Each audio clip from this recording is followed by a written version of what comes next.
Welcome to Conservation Unfiltered, a podcast all about the North American model of conservation and your chance to dive into conversations about trends, research, and outdoor activities. It's time to get wild with the 2021 Conservation Media Award-winning host, Jason Creighton.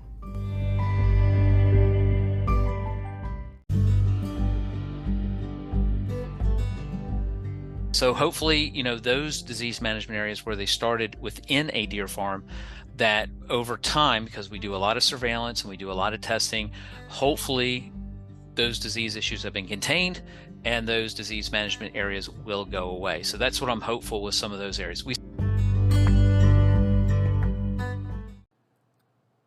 Welcome to the Conservation Unfiltered podcast presented by Conserve the Wild. I'm your host, Jason Creighton, and this is episode number 144. It's that state of the PGC time of year. Happy New Year, everyone, and I hope you had an enjoyable holiday season. This week, I'm going to be talking with a returning guest, Brian Burhans. Brian is the executive director of the Pennsylvania Game Commission, and he brings news for the new year.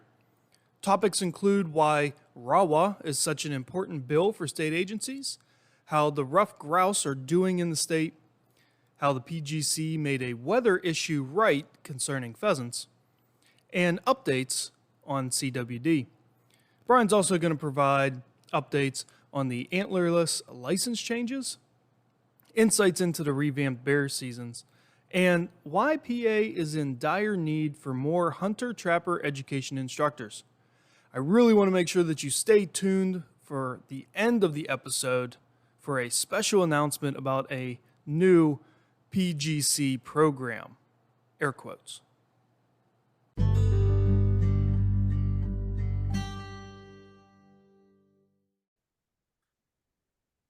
Welcome back, everyone. And on the line today, for the second time, is the executive director of the Pennsylvania Game Commission, Brian Burhans. Brian, how are you doing today? Man, it couldn't be better. And I'll come back and chat with you on a podcast any day. Be careful saying that. I'm going to hold you to it. We talked at the Elk Expo earlier this year when I was there and you were there about trying to do sort of like a state of the Game Commission and sort of seeing where things are. And that's what we're going to be doing today. And what I want to start out with is the fact that the Game Commission, a lot of people think it's all about hunters. It's all about hunting game animals, species that we have. But really, the Game Commission is responsible for 480 species in Pennsylvania. Something that would really help the Game Commission is if Congress would pass the Recovering America's Wildlife Act, which I've talked about on the podcast before. Unfortunately, it looks like it's not going to pass this session. How would RAWA, as people that talk about a lot call it, how would the passing of RAWA help the Game Commission? Well, the Recovering America's Wildlife Act would help in so many ways. So if you're correct, the Pennsylvania Game Commission is actually in charge of managing all the wild birds and wild mammals in the state of Pennsylvania. It's over 480 different species. That's their charge. Now, of course, we have so much direct linkage to our hunters because hunting's so popular in Pennsylvania, but that doesn't lessen the importance of all the wildlife species in Pennsylvania. And it was devastating news. It was devastating for conservation. It was actually devastating for business. It was devastating for the economy not to have RAWA passed. It was not put into the omnibus package, even though there's bipartisan support for the policy behind it. But let's face it, things in Washington, D.C. are very complicated, and there's a lot of competing interests we have a lot of challenges in the country right now. But it was devastating to see that RAWA was not included in the omnibus package because, what it means to not only wildlife, but again, and this is a lot of people don't understand, if we can keep species common, keep them off species, a list such as species of greatest conservation need or threatened and endangered, those are all things that hang up people when they're trying to run businesses and do construction projects and things like that. Those are the things that, we want to get healthy populations and keep common species common. So it was really devastating to see that legislation or that bill was not passed. But all's not lost. Again, there's really almost universal support for the concept behind Recovering America's Wildlife Act. And this is nothing new. I've been working, it's come under different names over the past decades, and I've been working with this bill basically my whole career. We've been trying to get this to come to fruition where every state has what's called a state or a wildlife action plan. And the wildlife action plan deals with species of greatest conservation need, threatened and endangered species. And it's basically a roadmap of how the agency is going to recover these species. So some species are very cryptic. They're very hard to find, and we just lack information to take them off the list and justify, no, hey, these are actually healthy, or hey, these are actually in trouble, and here's what we need to do that. And then you take action required to recover the species. So it's not a, hey, it's in trouble, we'll just watch where it goes. No, it's an actual active roadmap to how do we recover these species. Because again, Pennsylvania, if you look at wildlife, we are the trustee for the wildlife resource, but the citizens of Pennsylvania are the benefactors. In other words, the wildlife belong to the people. And just as much as, hunters are important to the Pennsylvania Game Commission to help us do our wildlife management, all citizens of Pennsylvania, especially those who care about and are passionate about wildlife, they have a voice, with the Pennsylvania Game Commission, which is why we're structured the way we're structured. But I really appreciate you recognizing that it's more than just hunting. Hunting is very important. And, a lot of us, the Game Commission, we hunt, we're passionate about hunting. We're concerned about the future, but we're passionate about all wildlife because that's what makes Pennsylvania what it is. Yeah, and when it comes to doing habitat work, even though that people may look at some habitat work that the Game Commission's having done as this is targeted towards turkey or deer or pheasants, right? That work still benefits other non-game species as well. The problem is that the funding only goes so far, where this bill would give more funding to be able to target those very specific species and do work that is needed for those specific species. Just as, habitat work for a game species will help non-target species, habitat work targeted towards a non-hunted species will also benefit the hunted species as well. So this is the type of bill that, really the non-hunting public and the hunting public should be able to get behind and really work to try to make sure, call on their congressmen and their state and their senators and say, hey, we want this passed. This is going to benefit us. Yeah, and even to take it a step further, when we're dealing with species of greatest conservation need and threatened and endangered species, we're already as an agency doing a lot of habitat work that benefits those species. So you really, when you look at habitat management, you're actually what I call managing plant communities. So for example, if we're looking at early successional habitat, which is you go in there and you cut trees down, you have young growing trees. Well, that's grouse habitat. It's also turkey nesting habitat. It's also golden wing warbler habitat. So you're not really managing for a species in a lot of the habitat management, but where the species specific information comes through is, for example, I say wood rat. Now, when I say wood rat, don't think of a rat because they're really not like the Norway rat, which is what we typical think of. Everybody knows what a white-footed mouse is. It's like an oversized white-footed mouse, but it's also a species that's in real trouble for a number of reasons here in Pennsylvania and throughout the northeastern United States. That does take some specific management practices to benefit them that really doesn't benefit anything else other than rattlesnakes in the case of this species, but does take some specific thing. Plus, we're looking at other things that may have to be done, like propagation to enhance population genetic diversity and things like that. It gets very technical for some of these species. You've got the goshawk in north central Pennsylvania and how it's declined over time and the work it's going to take to do that. And when you look at the economics behind recovering some of these species, as soon as it makes the federal list, the whole world turns upside down. I think it costs for bald eagle recovery, just the plan for the U.S. Fish and Wildlife Service to develop the plan, about $38 million. So if we can keep this at the state level, believe me, we've never written a management plan that costs $38 million or anywhere close.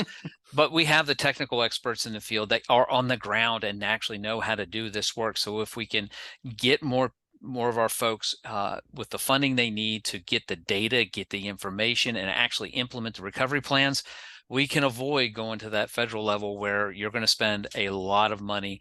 You look at the restoration of the bald eagle, hugely successful, but because it got to the threatened and endangered status federally, it was very expensive as well. So, the agency has a track record and of being able to successfully, look at peregrine falcon. We just recently delisted those from the state list. It's again an example of the states having the ability to, with the funding, because it's not cheap with some of these species. You got to make the investments to get the results that you want, but it does work, and it's a lot cheaper than going where you have to list them in a federal level.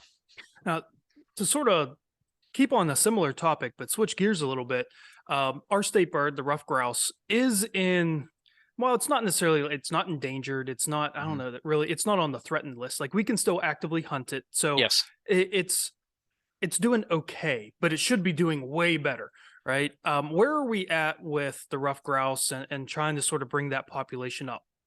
The ruffed grouse is an example. It's really two storms that have hit at the same time. You've got Pennsylvania as a state. Our forests are getting older, and ruffed grouse do not do well in older forests. They need a broken up early succession or young forest, because always remember, baby trees need hugs too, as well as big trees, but they need that habitat in order for their survival.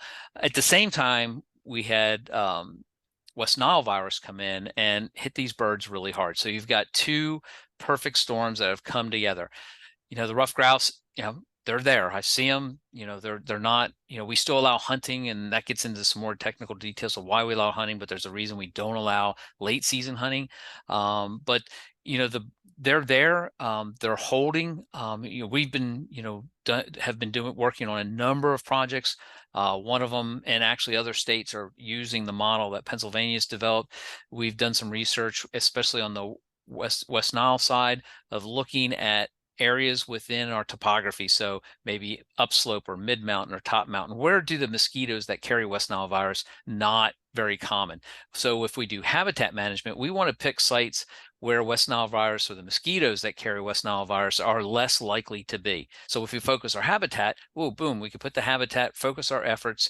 West Nile virus is going to be at a lower level, and we can have much better impact on our investment on habitat management.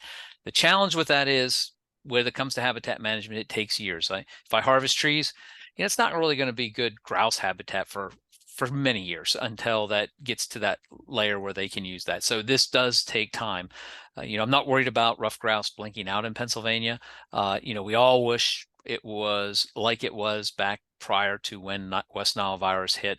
And when we had some younger forests, and younger forests are tougher because most of Pennsylvania is privately owned. And a lot of what our forests, the condition our forests in, are really a reality of the markets, timber markets. If there's a high demand for timber, especially in certain sectors, it tends to promote harvest. So it's a real challenge for Pennsylvania. We've implemented the program where we're looking at West Nile virus and where it's at. We've also really heavily invested on even some private work with other nonprofits, and it's kind of all hands on deck to do the best we can to build this back to where it was. Question is, could ruffed grouse develop some type of immunity or at least resistance to West Nile virus? That would be great. It's not impossible because there's a lot of pressure being put on the population by that. So, but only time will tell. Yeah, and to your point, about doing habitat work and seeing results, there's a game lands close to our cabin property, about a mile down the road, that had a timber harvest 20 years ago, and all of a sudden we saw some more grouse sort of start coming back to that area, but we weren't seeing it. We were seeing the numbers on utilizing our property decline, and then about 10 years ago.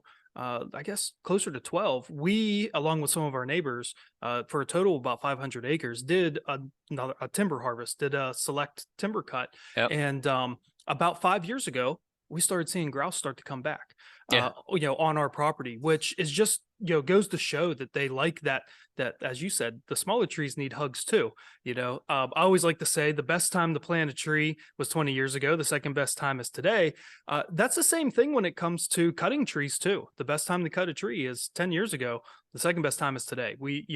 It's the forest can't just be let go. We have to manage them, just as we do, the game species. Can you talk real quick, just a little bit about what went into the decision to eliminate the after Christmas late season Yeah. grouse season? Because I know my dad cut his teeth on grouse hunting. He loved that late season. So what was the reasoning for taking that season out? So when you look at game bird populations, and I'm going to get a little nerdy on you on the biology stuff, but That's this why is I bring really you in. cool That's what stuff. we're here for. So there's we categorize mortality or how animals die in two categories. There's compensatory and additive. So compensatory means if I don't harvest this bird, it's gonna be harvested in some other way. It's not gonna live. So what additive means is if I didn't shoot that animal, it would survive. So in other words, if I go in there and I shoot it, that's one more that wouldn't have died. So with game bird populations, when you look at the early season, not the late season, so early season, they've had everything thrown at them. They've got predation, they've got West Nile virus, they've got everything under the moon that's been thrown at them. And we expect, and it's typical, and this is normal within game bird populations, that a lot of them are going to die no matter what you do. Even if you take away hunting, they're going to come down to a certain level. The key is that, okay, that's fine. That's what we call compensatory mortality. If you don't shoot them as a hunter, something else is going to eat them. But after that early winter, late fall goes through, then you get into a place where you could have additive mortality. So that's why hunting was removed in the late season, because at that point in time, those are your survivors. Those are your birds, for whatever reason, made it that long, and we need every breeding bird to make it through that late season into the nesting season. So that's the reason the late season was closed down to hunting, because of additive mortality, or mortality that would happen through the gun that otherwise wouldn't have happened, as compared to the early season when you got a lot of young dumb birds. Well, turkeys are exactly the same thing as well. There's going to be a lot of higher mortality rates in the fall when they're young and dumb, as to when you move into the winter or early spring or late winter. Your survivors are there. These birds have figured it out, and they've been scared enough, they're spooky enough, they're scared of their own shadow, and they're have a more likelihood of making it into the breeding season. Now, I noticed you said the word closed and not eliminated for the late season. Right. Does that mean that if we see the population numbers come up, that the late season could be added back in? Oh, not only that, is I gotta go get a GSP. All I have is a turkey dog, so if when they come back in the late season, I'm getting a GSP. Okay, that makes me feel good. Okay, we need to get these birds back so we can add that back in. All right, so upland hunting, grouse doing okay. We can still hunt them. They're not as good as the heyday, right? Like in the 80s, whenever my dad was going after them hard. But we still have upland opportunities, and one of those upland opportunities are pheasants. Yep. Unfortunately, we don't really have much on the way of wild population of pheasants in Pennsylvania for a whole host of reasons that, again, I've gone over on this podcast before. So go back and check the episode with Jared Wicklund of Pheasants Forever, and you'll find out some of the reasons why we don't have much on the way of a wild pheasant population here in Pennsylvania. So one thing that the Game Commission does is they stock the birds, right? I think now you buy basically like hatchlings, right? You don't buy the eggs, you buy the hatchlings at this point. Yeah, day old chicks. Day old chicks, raise them throughout the sort of late spring and summer, and then release them throughout the season on various game lands. This year, as I was preparing for the opening day of pheasant season, taking my bird dog out, checking on the website the interactive map, which is great if you want to see where stalking locations are. It's great to get a good idea of where you might want to go. And notice the banner on the webpage saying that there wouldn't be any stalking in these game lands for the first weekend due to an issue at the Southwest Game Farm where one of the enclosures collapsed because of an early season snow that really is like never happens that early. In the press release about that, it was stated that the birds that wouldn't get released that weekend would be put out later in the year. How does that work if the enclosure collapsed and the birds escaped? Like, how are we putting those birds out? We go buy them.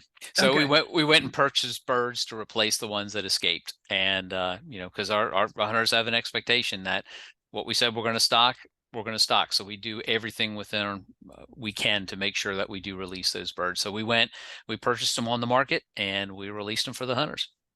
So,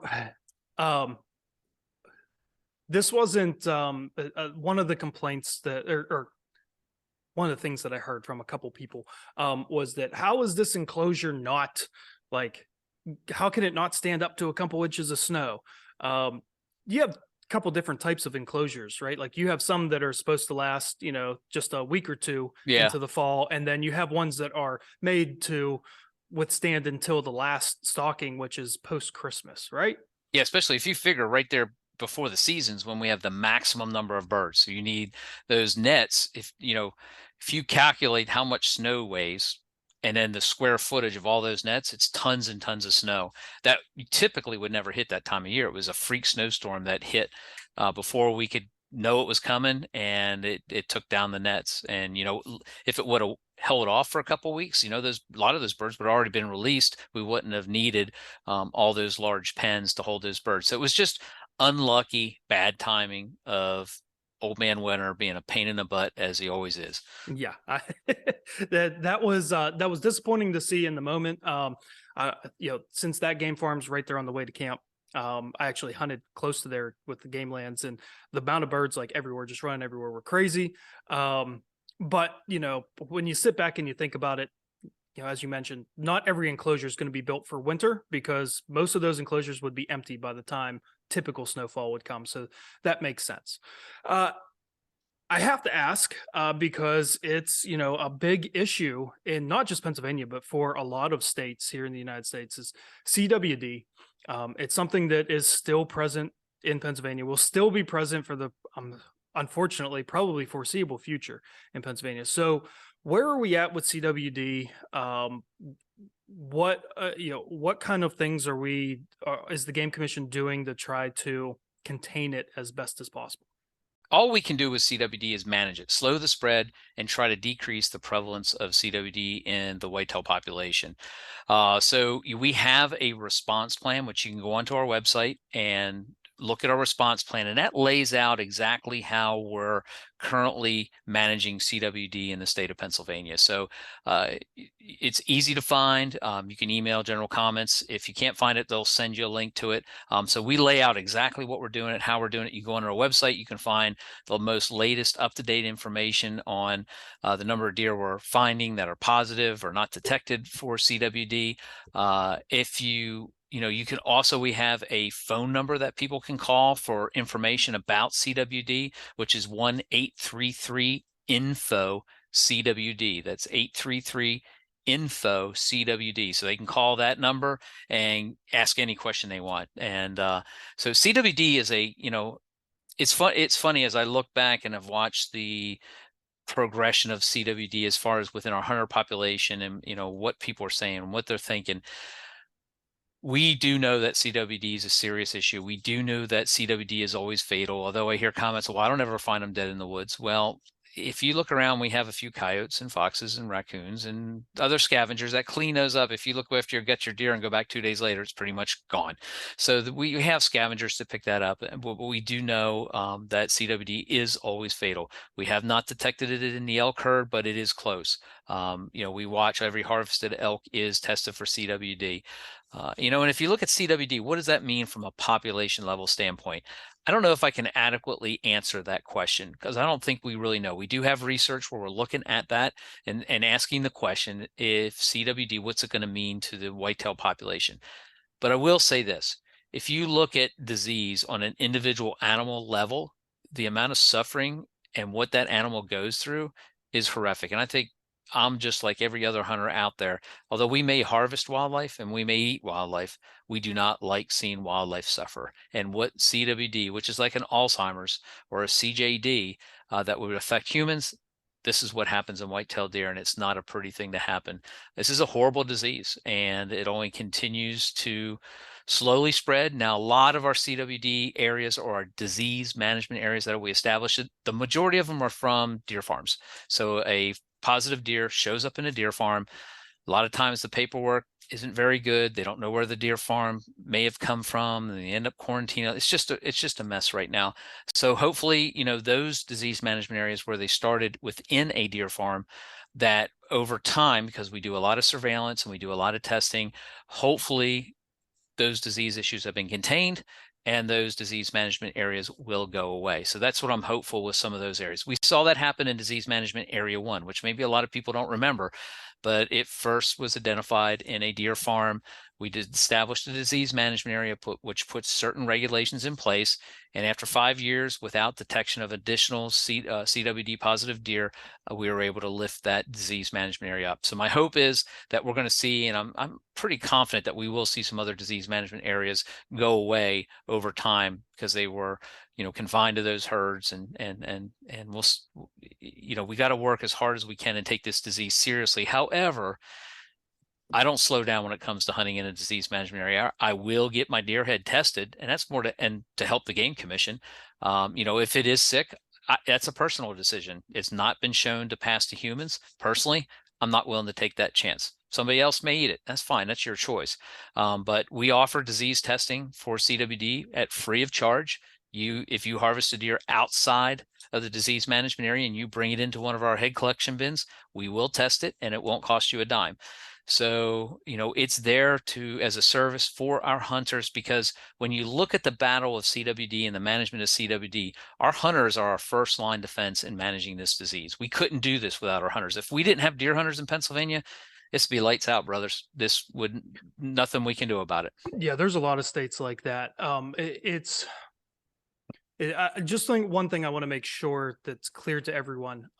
When you say that CWD was found on some deer farms in Pennsylvania, and that then started that whole DMA, buffer zone Yeah, that's around how. that, Yeah. right? The deer farms aren't managed or don't answer to the Game Commission, right? That's a Department of Ag. Correct. Yeah, we have no authority over deer farms at all. And this is not pointing fingers. This is just the reality Mhm. of why people ask, well, why did the disease management area in Warren County start? Well, there was a farm that was positive. So the first step in the response plan is to set up a disease management area. It's just a matter of fact. That's all, not pointing fingers or putting Right, blame. It right, just is, that is what it is. right. So, but yeah, the Pennsylvania Game Commission, there was a bill passed a number of years ago that took we used to have it, and it was basically lobbied for it to be taken away from the Game Commission, and it was given to the Department of Ag. So, and those folks at Department of Ag worked really hard on this and really do their best to manage something that's really what I call sometimes the impossible disease. So, great agency, Department of Ag, to work with. Very, very challenging. They were given this responsibility, the deer farms, with no additional funding to really deal with it. They've done a yeoman's job in trying to deal with this. It's just CWD is a mess. Not to point fingers at anybody or anything. This is a horrible disease, and it's absolutely very difficult to manage for. So you mentioned the free testing that anyone can drop off a head in one of the CWD bin collections, which you can find those locations on the website. There's a map with some great little icons on where those bins are. What else can hunters do to try to help with reducing the spread of CWD? Well, the big thing is, if you harvest a deer within a disease management area, and this is by regulation as well, is do not take the high risk parts outside of the disease management area. So the high risk parts are the spleen, the spinal cord, the brain, lymph nodes, which a lot of hunters probably don't know what a lymph node is. Just take the stuff out that's red and looks like meat, but leave the spine and all that other stuff behind. Whether you bag it and put it into a dumpster, which goes to a dump, or you put it in one of the bins at the Pennsylvania Game Commission. Now, here's another way you can find out where the disease management areas are, where the drop boxes are for your heads, or where some dumpsters might be for you to put the high-risk parts, is we have a free app. If you just go onto your app and search Pennsylvania Game Commission, if you don't download that app, we have a map that will show the disease management area, where all these locations for head collection bins are. Not only that, it has our seasons and bags. It has every piece of information you can imagine that the Game Commission produces, plus more. It's kind of like having the digest on your phone, plus so many more tools. So if you haven't downloaded that app, go into your app store, search Pennsylvania Game Commission, download that app, and enjoy. It's a really great, great app. Yeah, a little funny story about that app that I have downloaded on my phone. I was actually in the tree stand archery hunting this past year, and I heard in the distance some turkeys chirping around, and I was like, "Ooh, turkey! I would if one comes in range, I will shoot a turkey with my bow." And then I thought, I didn't check to see if turkeys were in season today. So I grabbed my phone, looked at the app, and they have a great section on there. It says what's in season, right? So I picked the WMU I was hunting, and that day's date, and it came up. Yeah, turkey are in season. So I was like, okay. So if a turkey walks by, I can shoot it. We're gonna try. So yeah, that app's been great to be able to just sort of check some stuff if the book is not right there, and I don't have to go, the full online thing. Everything's right there. Um, Let's talk a little bit about something else that's a very modern technology, right? Apps on smartphones, modern technology. Let's talk about something else that has gotten modernized, and that's the antlerless license. The pink envelope system is now gone. How's that going to work? Well, we're out of the 1950s. So there's no doubt it's a challenge. Let's face it. So when you look at was it Ticketron, these big ticket sellers or other agencies, you're dealing with a huge amount of data of things being purchased at one time. So there's no doubt it's a challenge. So as we look at how it's going to line out this spring, our commissioners, number one, have to approve exactly how it's going to line up. But kind of the discussion around it is, the license sales and the ability to buy a antlerless license would be on the first day of license sales. So the concept is license sales open, you go in at 8 o'clock in the morning, buy your license, get your antlerless license, walk out the door, you're done. Easy as that. We've got a little bit of work to there to work out those details and work that. So I'm not saying that's exactly how it should work, but that's kind of the conceptual framework that is being looked at. So the idea is to make it easy to walk into Walmart, buy your antlerless tag, because you look at the first round, there's a real fear that, hey man, I got to show up and get it right away because we're going to run out.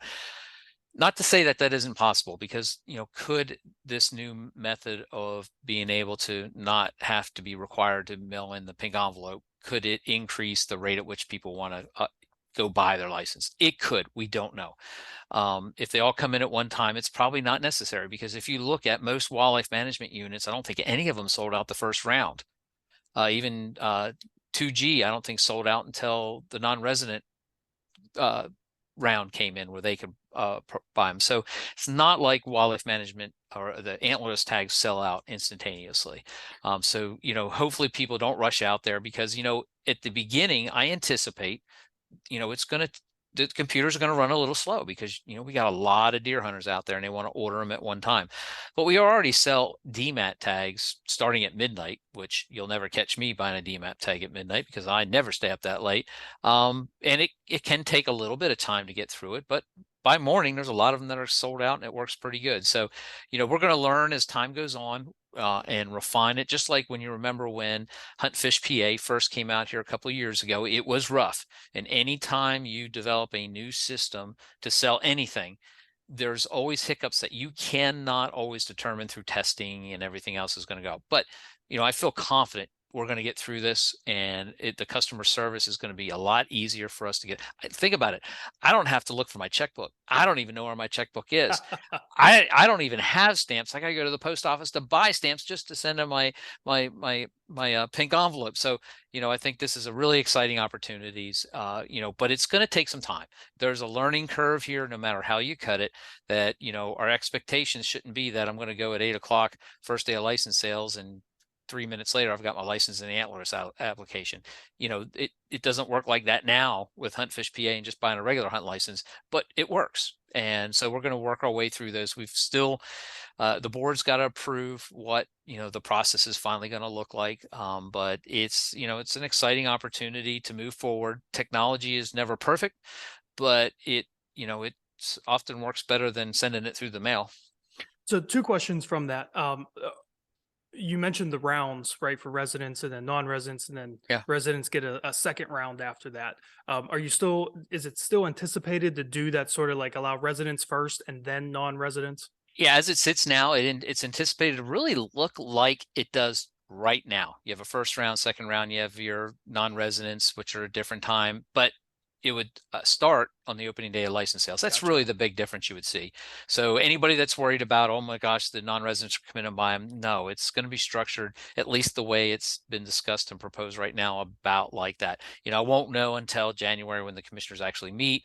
But from a staff perspective, that's kind of what we're looking at. There's a couple other permutations of this that we're looking at as well. So it may be different, when you're watching the commission meeting here in a few weeks to now, but kind of just giving you the insight of kind of what we're looking at and the way we're thinking about it. And then the other question you mentioned, going to Walmart, going to a store to get it.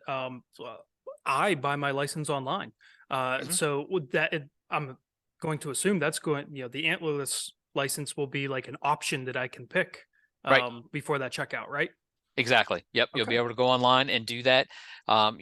One of the benefits of, like, the stores have almost a direct line into Hunt Fish PA, Mhm. so they don't, when all the rest of us, and myself included, I'm not going into Walmart. I love Walmart. I go to Walmart all the time, but I'm not going for my hunt license. I'm going to go online. And first couple hours, I'm probably not even going to apply for my antlerless license till day 2 or 3. Let the rush get over. Even if I was buying it at a store, no way I'm showing up first day for that, because I can't stand why I can't wait in the line, because I know they'll be there 3 days later, and the crowds won't be bad. So, I'm in no rush. They'll still be there. I'm not worried about it. Now, if you sold the second turkey tag, I'm going to be there camped out 3 hours before the opener just to make sure I can get it, even though I've never used a second turkey tag in my life. Yeah, that second turkey tag for me is like a guarantee that I'm not going to get a turkey that year. Yep, that's pretty much how it's worked out for me. All right, so more changes. Bear season has been altered a little bit just because now there are more opportunities to pursue a bear. We have the archery season, we have the early muzzleloader season, we still have that rifle season. Is the bear harvest staying the same? Because some reports from the rifle bear check stations are that there's not as many bears. Is that just because they're being shot earlier in the season and the harvest is sort of staying where it's at? Well, it could be a combination of a lot of things. So if you look at bears, the harvest numbers do fluctuate through time. So could it be, well, we had very limited mast acorn crop in most of the state, and what does that effect does that have on black bears? A lot of times they'll den earlier. They don't have the food resources. So if they don't have the food resources, it's more economical for them to go ahead and just take a nap and not necessarily be out. That's why we don't have a late season bear, because they are denned up. So that could be a factor. There's no doubt we've had some longer opportunities and there's more bears shot in that early season, no question about it. I think our harvest this year was down about 13% in black bears.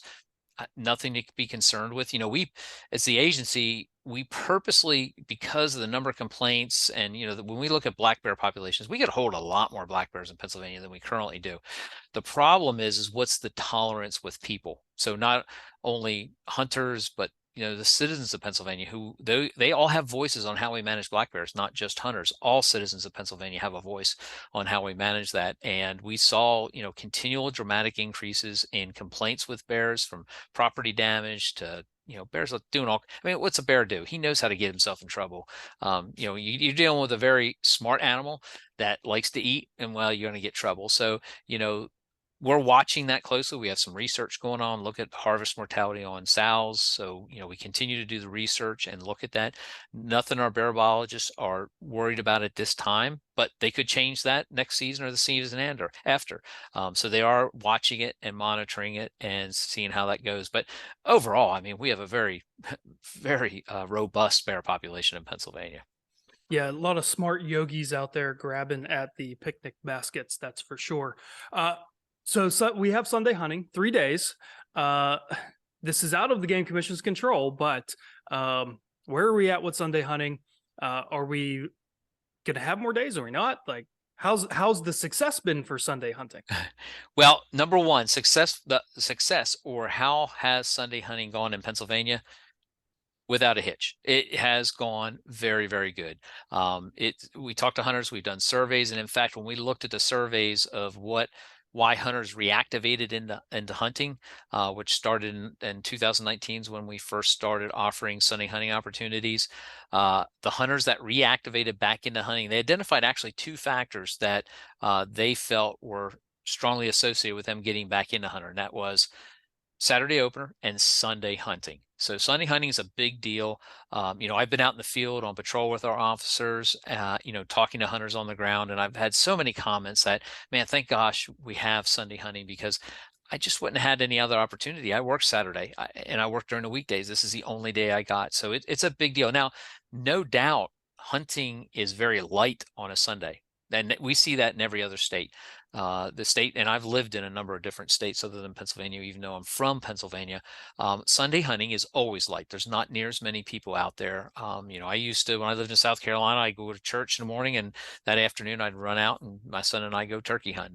That's what we did.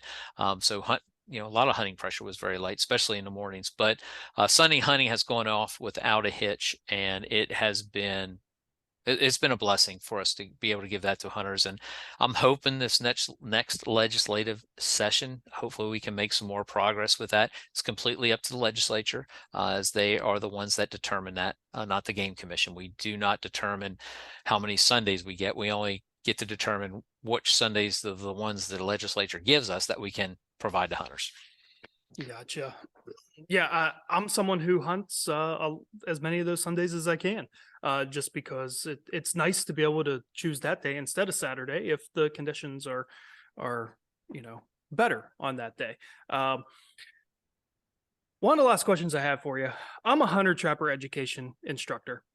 I'm in my mid-30s, and I'm the young guy by many, many years in the group that I hunt. I go to the conferences that we have, you know, uh, early in the year, and again, I'm the young guy. Uh, what what can we do, and what has, because I'm thinking of something very specific, what has the Game Commission done to try to entice more people to give back as a volunteer and um, instruct the youth, become an instructor and instruct the next generation of hunters? Well, one of them was the bill by Representative Gillespie, for a free hunter, for the hunter safety educator hunting license, which was huge. Thank you, Representative Gillespie, for that gift. Because our hunter ed instructors, if you look at that force, that group of passionate individuals that are out there teaching our next generation, and if you think about it, yeah, that we think of the hunter ed instructors as teaching folks how to hunt safely and get out in the field, and they get certified, they can buy a license. But it's so much more as a group. If you look at that group, every one of them I know and I interact with, they're taking other people hunting, and they're interactive in their every single day activities of engaging with not only youth, but anybody who's new to hunting, they want to take out hunting. So you look at our army of hunter education instructors, we wouldn't be, as a hunting community, anywhere where we are. We're number 2 in license sales in the country. We wouldn't be there without our hunter education instructors. You mentioned hunter ed instructors taking people out. As we're recording this, actually, here in just over a week, a gentleman that I met, older gentleman, he's older than me, that took the class. He came and talked to me because the reason why he wanted to be able to buy a hunting license was to be able to start taking his dog out upland hunting. And he was asking me all kinds of questions. And finally, I just said, why don't you come with me? So in about a week, he's actually coming with me to hunt behind my dog, to be able to sort of see how things go and talk to me, about how I go about hunting a field for pheasants and things like that. There are a lot of, yes, we donate our 3, 4, 5 days a year of our time to instruct people that are interested in hunting, but then we're also doing a lot of other things to try to give back to the community as much as we can, as you mentioned, taking people out and things like that. So what I was thinking about was that bill, that I didn't take advantage of it this year because I forgot my little hunter ed card. Oh, we don't tell you guys about it. We want you to pay regular price. No, I'm only kidding. Well, I was actually just talking to a coworker today that because of that, my plan for next year, just because I really like the mission of the Game Commission, right? The conservation work that's done with licensed dollars that come in to the Game Commission. So, okay, fine. I'm going to get a free, I put in quotes here because I have to pay the processing fee for that general hunting license. That's, 30 some dollars that I don't have to pay, which is great. You know what I'm going to do? I'm going to buy a fur taker's license. I've never done that before. That way I'm still spending the same amount of money. Yeah. that I normally would. But now, that gives me opportunities to maybe learn how to trap a little bit from that same coworker, or, in February, go after a bobcat, maybe something like Yeah, that. absolutely. Uh, Broaden your horizons. Because I'll that's tell you right. what, I grew up as a trapper only because when I grew up, you had to be 12 to hunt. It seems ridiculous, but you did. But I trapped, and man, I love trapping, and something I miss to this day. And I've always thought I'm going to get back into trapping, even if I just have to take off 3 or 4 days and go set a trap line somewhere. It's a lot of fun. I encourage anybody to try it out. I may be trying here pretty soon. Brian, I want to be respectful of your time. So I only have one more question for you. And it is, without a doubt, the most important question of this whole thing, which is why I waited till the end. Um, are there mountain lions in Pennsylvania? Okay. Shh. So it's called the Lear Project. So it's a breeding program between black bears and lions, and they're called Lears. That way they don't scratch up all the trees and they eat all the deer. Now, I know you're not recording this right now, so we got to keep this really, really quiet. All right. Now, Okay. what's your question? Okay. Here, it's actually a really good question. So, is it possible that a mountain lion could be in Pennsylvania? A wild mountain lion, not somebody's pet that got out. Yes, it is possible. And here's why it's impossible. Mountain lions can walk a long way. Wasn't that many years ago up in Connecticut, they found a mountain lion that was killed on the highway. And they looked at, when they were collecting, when mountain lions show up, people notice. Mhm. So they collected DNA, and they were able to track this thing all the way back to South Dakota. South Dakota, we all know, is quite a little bit of a hike away, but mountain lions have huge home ranges and they can wander. I mean, they can get up and go, and that's kind of not abnormal. Is it possible that a mountain lion could be in Pennsylvania? Yes. Is it probable? Absolutely not. We're one of the most roaded states in the eastern United States. Now, I've turkey hunted out west, and where there were mountain lions, I knew there were mountain lions. One of the reasons mountain lions can live in that part of the world, because there are no roads. The likelihood of getting hit on a road out in some of these big wilderness areas is just very low. Here in Pennsylvania, you've got a road behind every tree. I know that because I have a turkey dog that all I do is worry about where the next road is, because if he gets on birds, guess what? He ain't slowing down. So I got to stay quite away from roads. So roads are a serious issue. Do we have a breeding population of mountain lions in Pennsylvania? No. I know about it. There's absolutely no breeding population. There's a difference. So could one travel through Pennsylvania? Is it possible? Yes. Is it probable? Absolutely not. Are there a breeding population of mountain lions? No. Is there a breeding population of Lears? Man, they're everywhere behind every tree. So I have a follow-up question. Did it ever happen? Because I've heard this story quite a number of times, that uh, a hunter, a concerned citizen, and hunter came into a game commission meeting with a mountain lion on his back that he had killed, and he threw it down on the table. Did that ever happen? I have never heard that before. That's the first time I heard that one. Oh man. Well, Brian, thank you for your time. I appreciate it. I'm going to be on the lookout for these leers that are out there. It's not said often enough, because everyone wants the hunting seasons and regulations to fit their personal situation to a T, and that's not possible whenever you have hundreds of thousands of hunters out there for the Game Commission to do. So it's not said enough, but I want to thank you and the Game Commission for working to advance conservation in the state, working to advance opportunities for hunters, and try to get the most for everyone that you possibly can. Well, I want to thank you. And on behalf of the Pennsylvania Game Commission and our Board of Commissioners, we are, and I say this with every bit of my heart, we are humbled by the privilege to work for this agency and to serve the citizens of Pennsylvania and conserve the natural resources here, wildlife resources in Pennsylvania. It's a true honor. We're passionate about it. We live it every day. So thank you so much, man. Anytime you want to talk about conservation, let me know. I'll be hitting you up very shortly.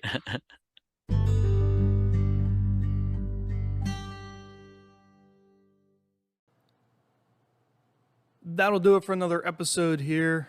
And I appreciate Brian coming back on. We're looking to make this a yearly thing with Brian, so we get a little State of the Union style episode at the beginning of every year.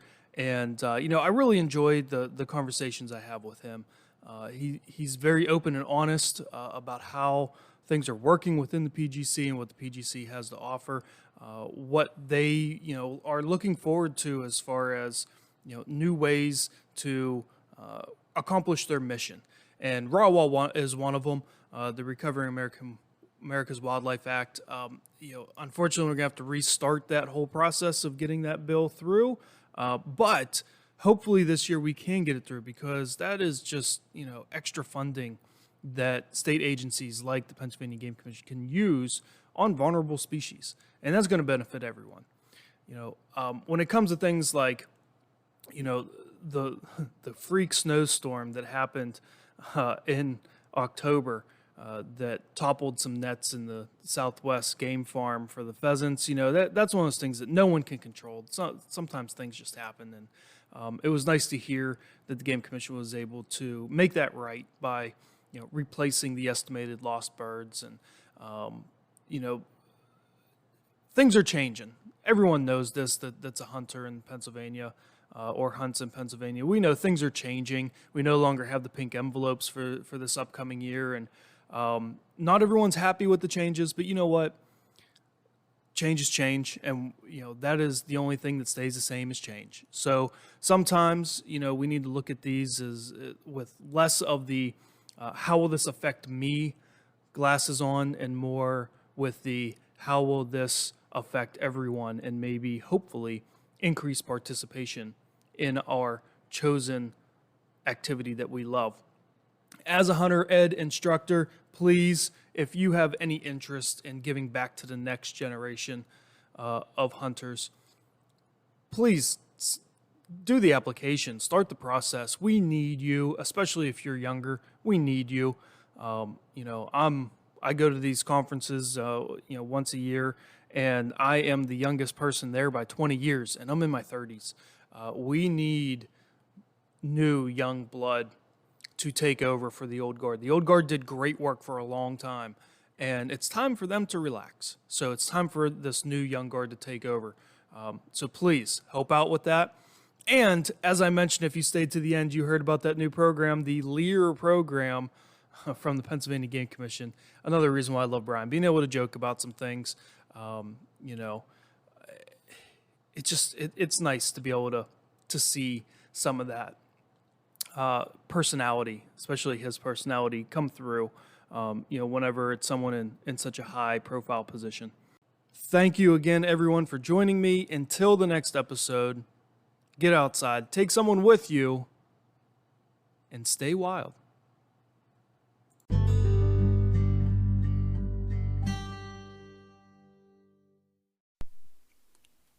Hey everybody, it's me again. Before I go, it's that time again to talk about Anchor podcasts.